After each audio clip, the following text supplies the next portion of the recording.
마태복음 5장 21절에서 26절까지의 말씀 다 함께 찾으셔서 한 목소리로 봉독하겠습니다. 함께 읽겠습니다. 옛사람에게 말한 바 살인하지 말라. 누구든지 살인하면 심판을 받게 되리라 하였다는 것을 너희가 들었으나 나는 너희에게 이르노니 형제에게 노하는 자마다 심판을 받게 되고 형제를 대하여 나가라 하는 자는 공회에 잡혀가게 되고 미련한 놈이라 하는 자는 지옥불에 들어가게 되리라. 그러므로 예물을 제단에 드리려다가 거기서 내 형제에게 원망들을 만한 일이 있거든 것이 생각나거든 예물을 제단 앞에 두고 먼저 가서 형제와 화목하고 그 후에 와서 예물을 드리라. 너를 고발하는 자와 함께 길에 있을 때에 급히 사화하라. 그 고발하는 자가 너를 재판관에게 내어주고 재판관이 옥리에게 내어주어 옥에 가둘까 염려하라. 진실로 내게 이르노니 내가 한 푼이라도 남김이 없이 다 갚기 전에는 결코 거기서 나오지 못하리라. 아멘. 저는 이 봉독한 말씀을 가지고 살인하지 말라라는 제목으로 말씀을 나누기를 원합니다. 우리 좌우 옆에 분과 앞뒤 분에게 한번 환한 미소로 인사하시죠. 늘 한가위만 같으세요. 네. 네. 산상수훈 5번째 오늘 시간인데요. 예수님은 율법을 폐하러 오신 것이 아니라 완전하게 하러 오셨다 이렇게 말씀을 하시면서 특별히 십계명은 모든 그리스도인들이 마땅히 지켜 행해야 하는 도덕법으로 남겨주셨다라는 말씀을 나눴습니다. 그래서 오늘 본문에서 보면 주님은 십계명 중에 특별히 몇 계명이죠? 6계명인 살인하지 말라는 말씀을 통해 하나님의 뜻을 분명하게 밝히고 계시는데요. 먼저 21절에 보시면 옛사람에게 말한 바 살인하지 말라. 누구든지 살인하면 심판을 받게 되리라 하였다는 것을 너희가 들었으나, 여기서 옛사람에게 말한 바, 이것이 바로 율법이에요. 모세의 율법을 가리키는 것입니다. 모세의 율법에는 명백하게 살인하지 말라, 누구든지 살인하면 심판을 받게 되리라고 기록이 되어 있다. 너희가 오랫동안 이 말씀을 들어왔다라고 지금 주님이 말씀하시죠. 여기서 심판은 사형을 의미하는 거예요. 죽이라는 그런 뜻입니다. 민수기 35장 16절로 21절에 보면 이 살인에 관련된 이 율법 규례가 기록이 되어 있는데요. 누구든지 손에 철 연장 혹은 돌 혹은 나무 연장, 다시 말하면 손에 흉기를 사용하여 사람을 죽인 자는 살인자니 반드시 죽이라고 그렇게 명시를 해놓고 있습니다. 손에 흉기를 쥔 것은 살인 의도가 명백했다라는 증거라는 거예요. 그래서 손에 흉기를 잡고 사람을 죽인 자는 살인자니 반드시 사형으로 처벌해라. 이렇게 민수기에 기록을 하고 있어요. 예수님이 지금 옛사람에게 말한 바, 바로 이 기록된 말씀을 염두에 두시고 주님이 지금 이 말씀을 하신 거예요. 그런데 손에 흉기를 가지고 있지 않았을지라도 악의를 가지고 사람을 죽인 자는 살인자라고 말씀하십니다. 그게 동일하게 흉기를 가지고 사람을 죽인 자와 동일하게 사형으로 처벌하도록 말씀하고 계세요. 그 악의라는 것이 영어 성경에 보면 hostility 이렇게 되어 있어요. 적개심, 분노 이거예요. 그러니까 손에 흉기를 잡지 않았어라도 맨손이라도 적개심을 가지고 상대에 대한 이 분노심을 가지고 주먹을 휘둘러서 이제 사람을 죽게 만든 경우에 명백한 살인이다. 그래서 살인죄에 대한 처벌을 받게 그렇게 명령하고 있다라는 것입니다. 성경 전체는 이 살인이 얼마나 끔찍한 죄인지를 명확하게 밝혀두고 있는데요. 예수님은 한 생명이 천하보다 귀하다 이렇게 말씀하셨어요. 한 생명이 천하보다, 온 우주보다, 온 만물보다 한 생명이 귀하다 이렇게 말씀하셨죠. 그 이유는 사람이 하나님의 형상을 닮은 존재이기 때문에 그렇습니다. 온 천하 만물 중에 하나님의 형상을 닮아 있는 존재는 사람밖에는 없어요. 고로 사람을 살인한다라는 것은 하나님의 형상을 파괴하는 일이에요. 그렇기 때문에 이 죄는 무서운 범죄가 되는 것이고 그에 따른 형벌도 무섭게 처벌할 수밖에 없다라는 것이죠. 그 마이클 샌델 교수가 쓴 정의란 무엇인가 그 책에 보면요, 재밌는 그 질문을 이제 학생들에게 던지는 그 내용들이 담겨 있는데요. 이런 이야기입니다. 고장난 열차가 있는데 브레이크가 말을 듣지 않습니다. 시속 200km로 막 무서운 속도로 이 열차가 달리는데 여러분이 그 열차의 기관사인 거예요. 그런데 이 무서운 속도로 브레이크가 고장나서 달려가는 이 열차, 저 선로 끝에 보니까 10명이 선로에서 일을 하고 있는 거예요. 이대로 가다가는 그 결과가 불을 보듯 뻔한 거죠. 10사람이 죽을 수밖에 없는 그런 아주 위태로운 상황입니다. 그때 마침 옆을 돌아보니까 비상선로가 이렇게 나 있는 거예요. 원래 정상적으로라면 그대로 가서 10명을 쳐야 되지만 때마침 옆에 비상선로가 딱 뚫려 있었다는 거예요. 그래서 핸들을 돌리려고 딱 봤더니 그 선로 끝에 한 사람이 작업을 하고 있는 거예요. 그래서 이 샌델 교수가 학생들에게 질문을 딱 던지는 거예요. 여러분 같으면 어떻게 하시겠느냐고요. 여러분 같으면 어떻게 하시겠습니까? 어떻게 하시겠어요? 그 학생들 대다수가요, 핸들을 돌리겠다 이렇게 얘기합니다. 그래서 이유가 뭐냐고 그랬더니 대부분의 학생들이 그래도 한 사람을 희생시켜서 10사람을 살리는 게 낫지 않겠냐. 이게 이제 보통의 학생들의 의견이었습니다. 물론 몇몇 학생들은 아니다, 이거 운명이다, 어차피 이 기차가 이 길로 가도록 되어 있으니까 그대로 가는 게 맞지 않느냐, 이런 사람들도 있지만, 그러나 대부분의 학생들은 이 핸들을 돌리겠다. 아마 여기 계신 분들도 대부분이 비슷한 생각이지 않을까 싶어요. 그런데 또 다른 질문을 또 던져요. 이번에 여러분이 기관사가 아닙니다. 승강장에 기다리고 있는 승객이에요. 열차를 기다리고 있는데 이번에도 열차가 브레이크가 고장나서 200km의 무시무시한 속도로 막 승강장으로 달려 들어오고 있는 거예요. 눈앞에 봤더니 10명의 사람들이 작업을 막 하고 있는 거죠. 이대로라면 여지없이 이 10사람은 죽을 수밖에 없습니다. 근데 때마침 자기 옆에 보니까 키가 190에 몸무게 한 200kg 정도 되는 아주 거구가 딱 서 있는 거예요. 자, 이런 상황에서 여러분 같으면 이 한 사람을 선로에 던져 넣으면 저 열차가 멈출 수 있을 것 같다라는 거예요. 그래서 이 한 사람을 희생시켜서 10사람을 여러분은 구하시겠느냐? 이런 질문을 던져요. 여러분 어떻게 하시겠어요? 거의 비슷한 상황 아닙니까? 네, 중요한 골자는 한 사람을 희생시켜서 10사람을 구해야 된다는 것 아니겠어요? 그런데 이 두 번째 질문에서는 학생들이 대답하기를 주저합니다. 그건 좀 다르지 않냐? 라는 거예요. 교수는 뭐가 다르냐는 거예요. 어차피 소를 희생시켜서 대를 살려야 된다. 이 명제는 똑같지 않느냐? 뭐가 다르냐? 아까 경우에는 어쩔 수 없는 선택 같은데 지금 이거는 고의적인 살인이 아니냐? 이거 어려울 것 같다. 여러분 어떻게 생각하세요? 비슷한 생각들일 것 같아요. 그 대다수의 학생들은 밀지 않겠다라는 거예요.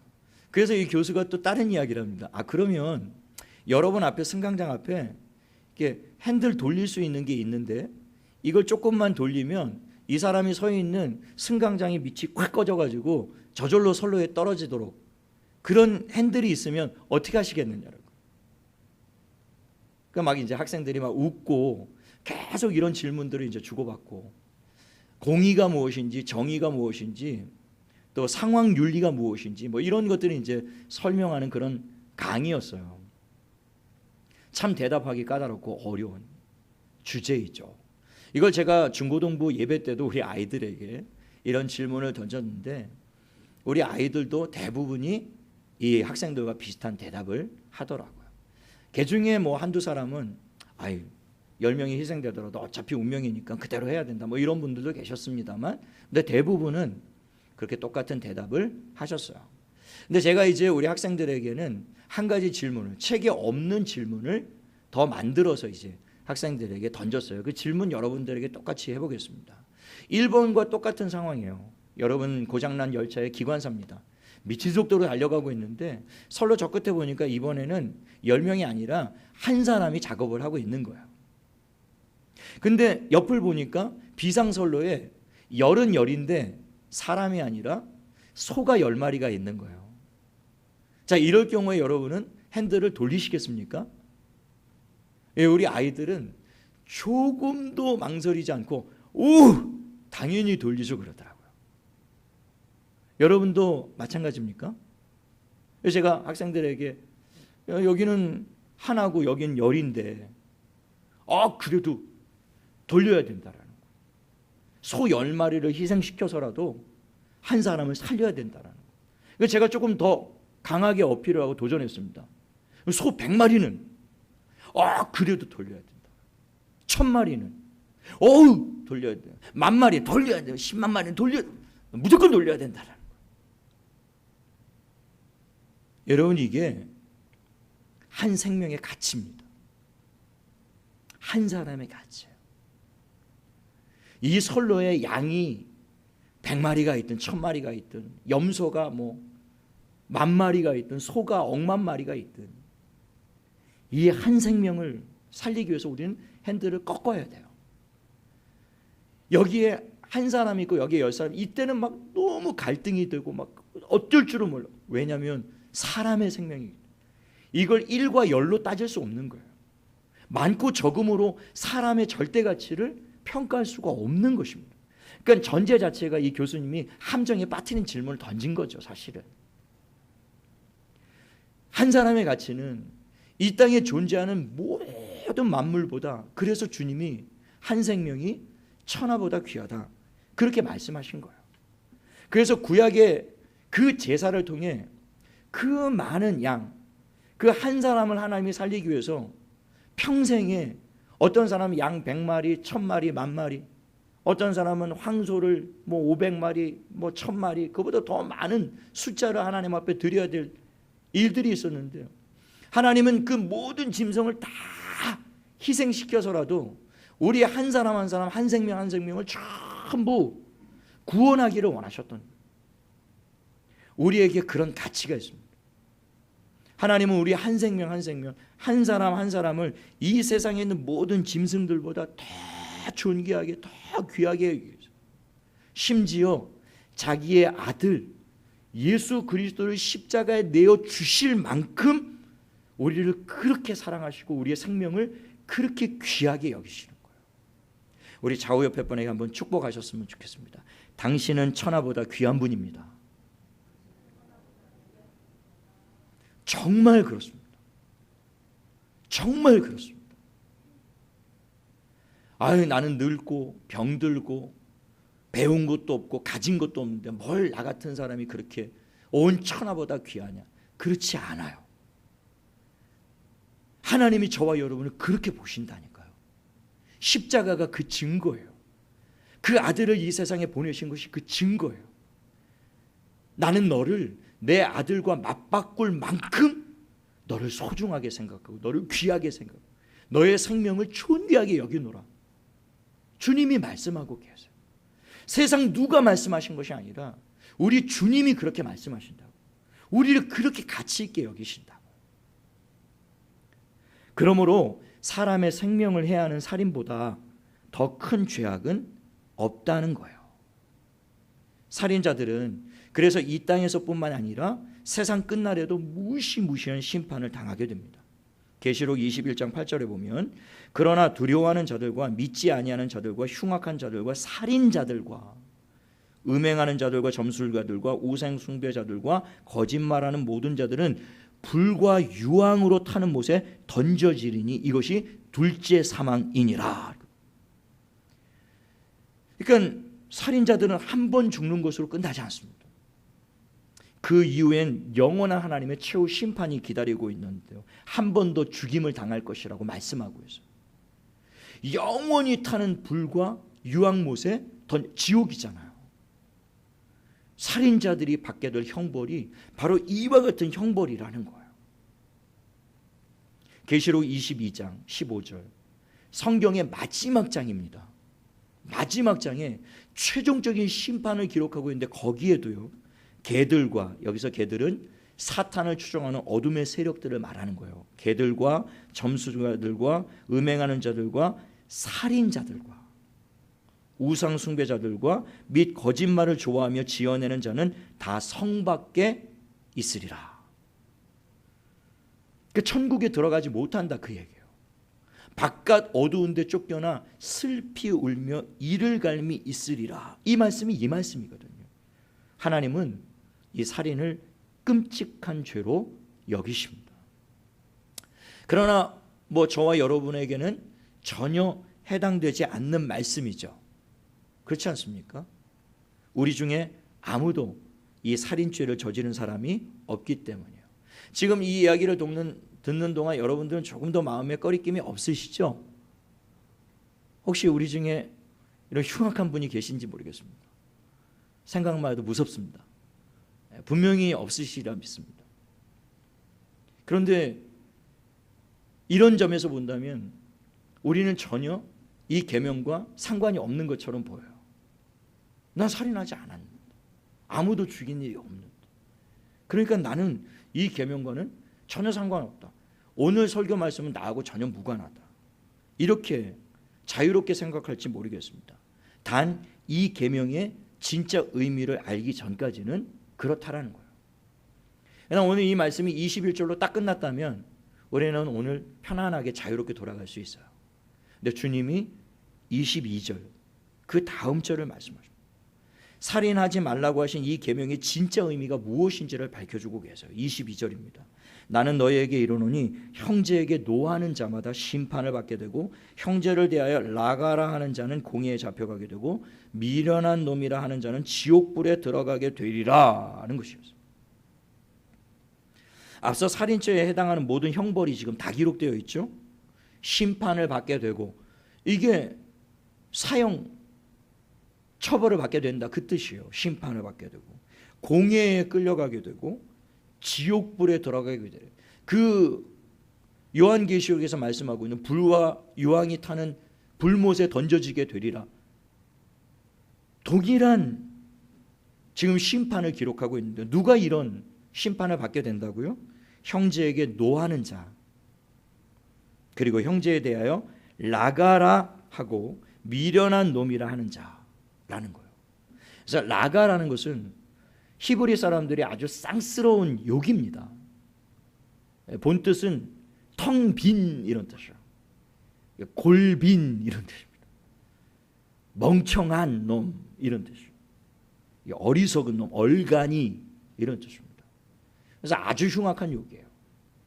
그리고 미련한 놈은 헬라어로 모레라고 되어 있는데요, 어리석은 놈, 덜 떨어진 놈, 이런 아주 흉악한 욕이에요.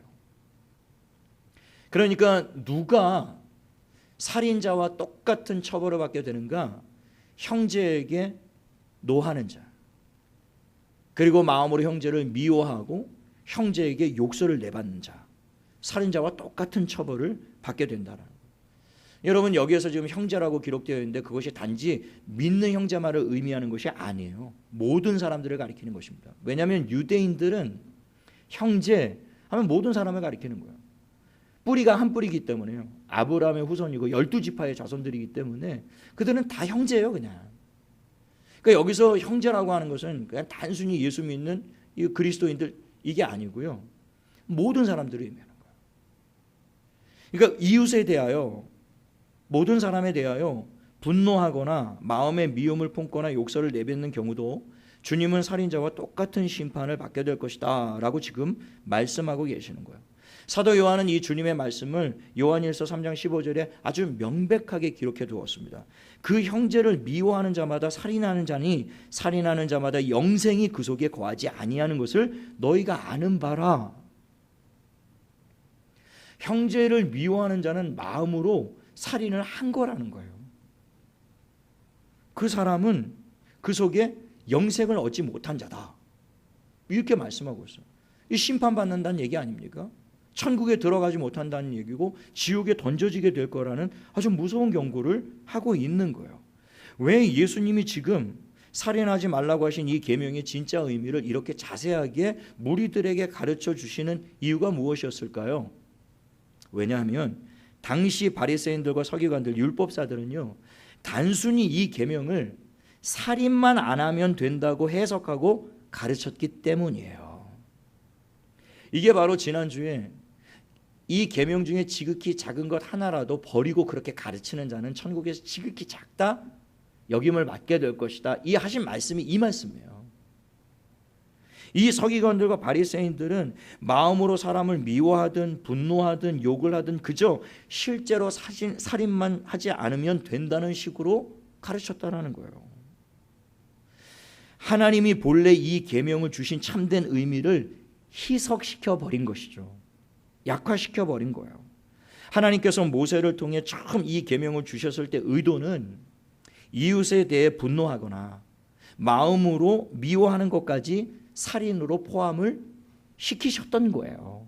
그래서 제가 서두에 말씀드렸던 것처럼 살해할 의도가 있었냐 없었냐, 누군가를 죽이고자 하는 마음이 있었느냐 없었느냐, 이게 손에 흉기를 들었느냐 안 들었느냐보다 마음의 동기가 더 중요하다고 이미 모세 율법에 하나님이 명시하셨거든요. 그러니까 그게 바로 이 참 뜻이었던 거예요. 살인하지 말라에. 그런데 이 율법사들, 바리새인과 서기관들은 아니라는 거예요. 살인만 안 저지르면 상관없다라는 거예요.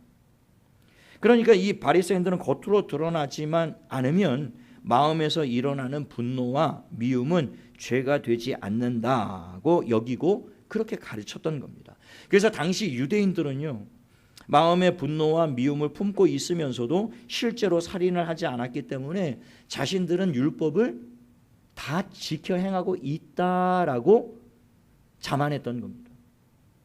그래서 스스로 율법을 지키고 있다라고 그 자부심을 가지고 있습니다. 스스로 의롭다고 여겼던 이유가 여기에 있었던 거예요. 그들 중 대부분이 실제로 살인을 저지른 일이 없었기 때문에 적어도 나는 이 계명을 나는 평생에 잘 지키고 있다, 그러니 나는 이 율법 앞에 나는 의롭다, 꺼리를 끌 것이 나는 전혀 없다, 스스로 그렇게 믿었고 그렇게 가르쳤고, 그래서 유대인들 대부분은요, 나는 이 계명 잘 지키고 있다, 나는 의롭다, 이렇게 생각을 했다라는 것이죠. 어쩌면 이 유대인들의 생각이 우리 모두의 생각일지 모르겠습니다. 우리도 실제로 사람을 죽인 일이 없기 때문에 난 적어도 이 계명만큼은 나 자유롭다, 나 아무것도 꺼리 낄 것이 없다. 그러나 하나님은 사무엘상 16장 7절에 보면 내가 보는 것은 사람과 같이 아니하니 사람은 외모를 보거니와 나 여호와는 중심을 보느니라. 그 중심이 heart예요. 마음이란 말입니다.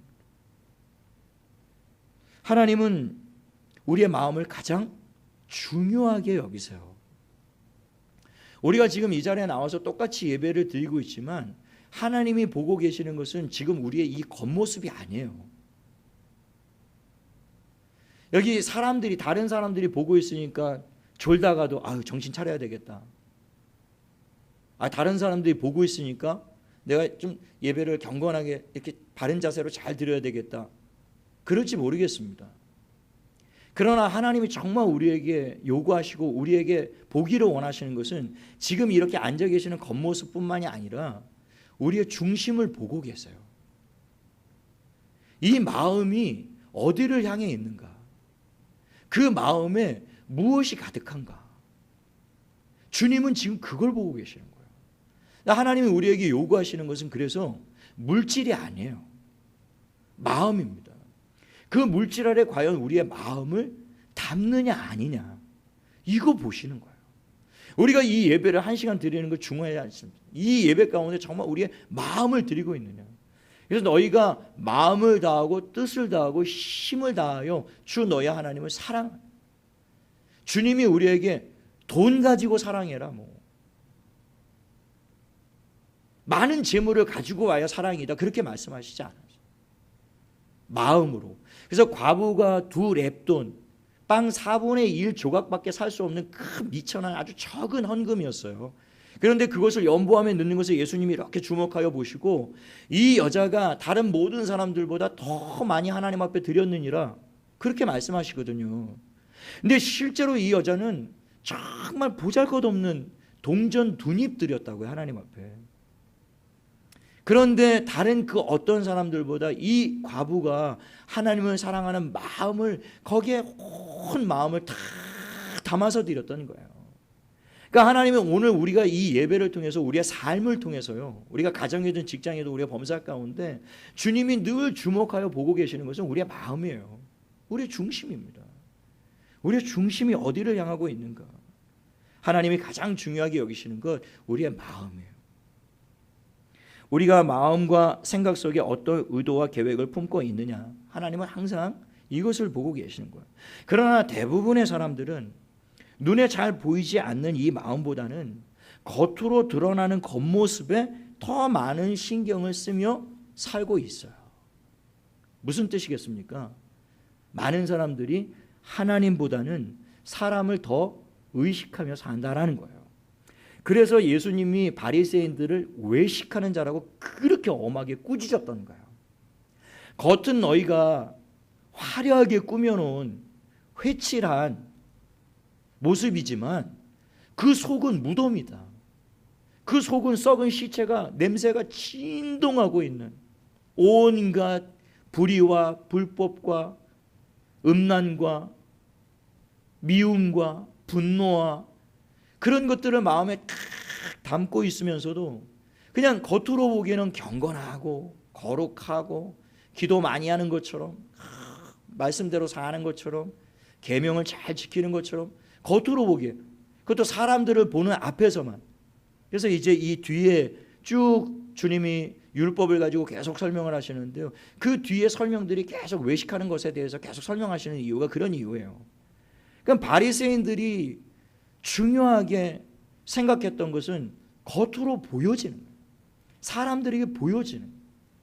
그래서 이 마음에서 일어난 일들은 대수롭지 않게 여겼다라는 것입니다. 마음에는 다른 사람에 대한 분노, 미움, 시기, 질투심, 온갖 불의와 불법한 그런 생각들로 가득 채워져 있으면서도 이것을 마음에 그대로 쌓아두고 묻어두고 방치한 채로 그저 겉모습만 아닌 척 그럴듯하게 꾸미고 사는 사람들이 너무나 많다라는 거예요. 그러나 이것이 얼마나 무서운 죄인지를 지금 주님이 분명하게 바리새인과 유대인들에게 이거 설명하고 계시는 거예요. 너희가 지금 겉으로만, 실제로만 사람을 죽이지 않았다라고 해서 너희가 굉장히 의롭게 계명을 다 지켜 행한 것처럼 하지만 원래 하나님이 너희에게 이 계명을 주실 때 의도는 그것이 아니었다라고 말씀하시는 거예요. 마음의 분노, 마음의 미움, 그것도 분명히 살인이라고 오늘 주님이 말씀하고 계시는 거예요. 주님은 오늘 본문에서 이 마음의 분노와 이 미움을 그대로 쌓아두지 말고, 방치하지 말고, 계속 묻어두지 말고요. 성경의 분노와 미움은 2가지 경우가 있습니다. 그러니까 나도 모르게 어쩔 수 없이 순간적으로 분노가 나오고 순간적으로 미워하는 마음이 확, 그럴 수도 있지 않습니까? 우리 다 사람이니까. 저도 목사지만 그런 마음이 울컥울컥 들 때가 있거든요. 어떻게 그런 마음이 안 들 수가 있겠어요? 그러나 이내 처리해 버리는 거죠. 내가 이러면 안 되지. 그 십자가에 못 박아버리고 말씀 앞에 내려놓고 성령의 도우심을 구하고, 제가 잘못된 생각, 마귀가 준 생각입니다. 주님이 준 생각이 아니고 성령님이 주신 생각이 아니고 속히 처리해 버리는 그러한 종류의 분노와 미움이 있을 수 있어요. 그러나 주님이 오늘 본문에서 말하고 있는 이 분노와 이 미움은요, 그런 종류가 아니라 마음에 계속 차곡차곡 쌓아 올리는 거죠. 해결하지 않는 거예요. 마음에 자꾸 이걸 덮어두고 묻어두고 쌓아두고 방치하고, 주님이 자꾸 말씀하시는데도 싫어요, 안 들을래요 하고 막 외면하고, 절대로 안 돼, 절대로 못해요. 그래서 이거 계속 그 완악한 마음이 성령의 음성을 듣지 않는 거예요. 그래서 계속 거절하면서 마음에 계속 분노를 키워가는 거예요. 에베소서 4장 26절에 노를 바라되 죄를 짓지 말며, 그러니까 성경에서도 우리가 분노할 수 있는 존재라고 인정을 해주고 계시는 거죠. 분노할지라도 죄는 짓지 말아라. 그리고 해가 지도록 그 분노를 품지 말아라. 해기 전에 해결하라는 거예요. 그리고 그 다음 말씀이 뭔지 아십니까? 마귀에게 틈을 보이지 마라, 이 말씀이에요. 그러니까 우리 마음에 자꾸 미움을 쌓아두고 분노를 쌓아두면 마귀에게 틈을 열어주는 거예요. 마귀가 기회가 탁 생기는 거죠. 그 마음에 미워하는 것, 그 마음의 분노를 마귀가 사용하는 거예요. 그래서 결국에는 가정을 막 깨뜨리고요, 교회를 깨뜨리고 사회 공동체를 깨뜨리고요. 그래서 세상에 그 무시무시하고 끔찍한 살인과 그 끔찍한 일들이 막 이렇게 벌어지도록 마귀가 막 이렇게 제 세상처럼 역사를 하고 있는 것입니다. 마음에 이걸 계속 쌓아두면 안 돼요. 순식간 일어날 수는 있지만 빨리 처리하라고 주님이 말씀하세요. 그래서 오늘 23절과 24절, 그러므로 예물을 제단에 드리려다가 거기서 내 형제에게 원망 들을 만한 일이 있는 것이 생각나거든 예물을 제단 앞에 두고 먼저 가서 형제와 화목하고 그 위에 와서 예물을 드리라, 이렇게 말씀합니다. 쉽게 말하면 마음에 분노와 미움을 가진 사람이 있다면 예배 드리기 전에 먼저 그 문제부터 해결하고 오라는 거예요. 그리고 그 후에 와서 예배를 드리라는 것입니다. 우리가 이 시간 마음에 분노를 품은 채, 미움을 간직한 채 하나님 앞에 드리는 예배가 그 무슨 의미가 있겠어요? 하나님은 우리의 중심을 보시고 마음을 받으시는데 그 마음이 그렇게 불편해서 그 마음에 그렇게 막 억눌린 짐을 가지고 마음에 막 그런 미움과 증오심을 가지고 그걸 풀지 못하고 하나님 앞에 나와서 아무리 찬송을 부르고 아무리 말씀을 듣고 아무리 기도를 하고 예배를 드린들, 아무리 많은 헌금을 작정해서 드린들, 그게 하나님께 무슨 의미가 있겠냐고요. 그 주님은 빨리 가서 네 형제와 화목하고 네 가족과 화목하고 네 이웃과 화목하고 그리고 와서 예배 드리라, 그렇게 말씀하고 있는 거예요. 그 선과 후를 주님이 명확하게 말씀하고 계십니다. 예배가 먼저 아니야. 가서 모든 사람들과 화평하고 모든 사람들을 용서하고 모든 사람들의 긍휼과 자비를 베풀고 은혜를 베풀고, 그리고 마음에 맺힌 것을 빨리 기도로 풀고 말씀으로 풀고 성령의 은혜를 구하면서 풀고 해결하고, 그리고 하나님 앞에 나와서 예배하라, 이렇게 말씀하고 계시는 거예요. 25절 26절에도요 누군가와 다툼이 있을 때 재판관에게 넘겨지기 전에 급히 상대편과 사화하라, 화해하라 라고 말씀하세요. 그러니까 그 편이 법정에 끌려가는 것보다 훨씬 유익하다라고 지금 말씀하고 계시는 거예요. 누구와 분쟁이 있고 다툼이 있다면 그 다툼을 오래 끌지 말고 그 분쟁을 오래 끌고 가지 말고, 그래서 결국에는 법정에 넘겨지고 재판관에게 넘겨져서 큰 화를 당하는 것보다 마음을 낮추고 겸손한 자세로 상대에게 잘못을 구하고 용서를 구하고 혹은 상대편에게도 용서를 해주도록 주님이 말씀하고 계세요. 급히라고 말씀해요. 급히 사과하라, 급히 화해하라, 급히 사과하라. 그게 재판관에게 넘겨지는 것보다 낫다라고 말씀하고 계시는 거예요. 영적으로 해석하면 재판관이신 하나님 앞에 넘겨지기 전에 다른 사람과의 분쟁과 다툼을 속히 해결하라라고 말씀을 하고 계시는 거죠. 그러니까 마음에 계속 분노와 미움을 쌓아두고 해결하지 않으면 결국 살인자가 받는 심판에 넘겨지게 될 것이라는 거예요. 그러니까 여러분, 마음으로 누군가에게 분노가 있고 미워하는 것을 뭐 순간적으로 이렇게 내가 연약해서 일어나는 그거 말고요, 계속 풀지 못하고 계속 내가 해결하지 못하고 계속 쌓아두고 있는 거예요. 그거 지금 주님이 해결하라고 말씀하시는 거예요. 그거 계속 쌓아두지 말라라는 거예요. 그렇게 계속 차일피일 미루다가 그렇게 누군가를 끝까지 용서하지. 저는 죽었다 깨어나도 용서 못한다. 내 눈에 흙이 들어가 난 절대로 내가 저 인간은 용서할 수 없다. 그런 마음을 계속 품고 있는 게 그게 지금 계속 살인죄를 범하고 있는 거예요. 그리고 그 결과는 무시무시한 형벌에 떨어지게 될 것이라는 것입니다. 이 말씀을 결코 가볍게 여겨서는 안 돼요. 그게 계명을 소홀하게 받는 거예요. 말씀을 그냥 함부로 받는 거예요. 내 마음대로 받는 거예요. 제가 오늘 이 말씀하는 건 율법주의적으로 지금 말씀하고 있는 게 아니라 주님이 말씀하신 그대로 지금 전하는 것입니다. 가감 없이 그대로 전하는 거예요. 주님이 하신 말씀 그대로. 그래서 이게 처음에 하나님이 이 계명을 우리에게 주셨을 때 그 의도였어요. 이거 빨리 처리하고 빨리 해결하도록 주님이 말씀하고 계시는 거예요. 이런 점에서 본다면 우리 중에 이제는 살인하지 말라는 이 계명에 자유로울 수 있는 사람이 누가 있겠어요? 마음으로 누군가 미워하지 않은 사람이 우리 중에 누가 있겠습니까? 누군가를 향해서 극심한 분노를 일으켰던 적이 없는 사람이 누가 있겠느냐고요.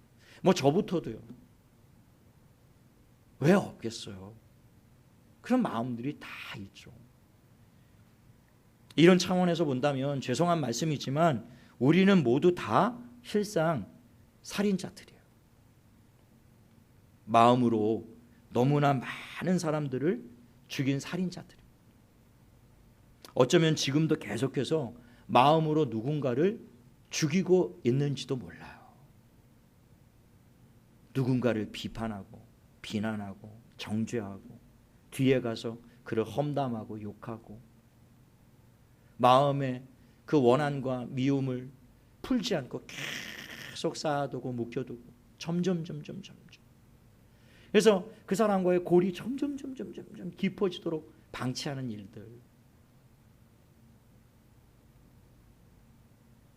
그래서 결국 누군가를 계속 죽이고 있는 것이라고 주님이 말씀하고 계세요. 그렇다면 우리는 어떻게 이 문제를 과연 해결할 수 있을까요? 먼저는 우리 마음에 있는 이 분노와 미움이 살인이라는 사실을 인정하셔야 합니다. 인정하셔야 돼요. 내가 정말 무서운 죄를 짓고 있구나. 이것부터 인정을 하셔야 돼요. 이만큼 다 미워하고 이만큼 분노하고 내가 괜히 미워해? 내가 괜히 분노해? 저 인간이 그렇게 만드는 거야 나를.